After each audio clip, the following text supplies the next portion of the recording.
എന്താണ് ഇവിടെ പറയുന്നത്? കേരളത്തിന്റെ ആരോഗ്യരംഗം തകർന്നു എന്ന് വരുത്തി തീർക്കേണ്ടത് ആരുടെ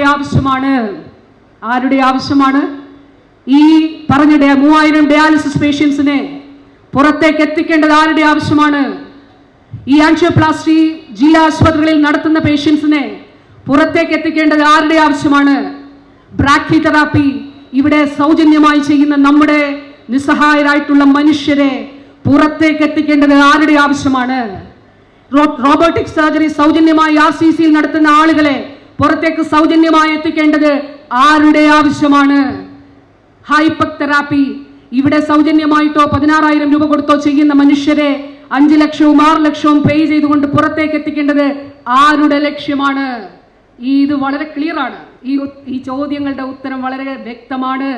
കേരളത്തിൽ ഇൻവെസ്റ്റ് ചെയ്തിരിക്കുന്ന ആഗോള സ്വകാര്യ കുത്തകകളുടെ ആവശ്യമാണ്. 1750 ചെറിയ ഹോസ്പിറ്റലുകൾ പൂട്ടി. ഇനി പൂട്ടിക്കേണ്ടത് സർക്കാർ ആശുപത്രികളാണ്.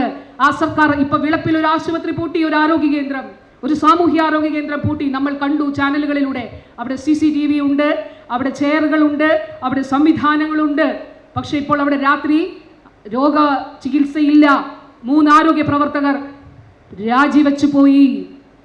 ഈ ആഗോള സ്വകാര്യ കുത്തകകൾക്ക് മുന്നിൽ കേരളത്തിന്റെ സർക്കാർ ആരോഗ്യ മേഖലയെ അടിയറ വയ്ക്കാൻ ഉദ്ദേശിക്കുന്നില്ല എന്നുള്ളത് തന്നെയാണ് കേരളത്തിന്റെ പ്രഖ്യാപനം. എൻ്റെ പ്രിയപ്പെട്ടവരെ,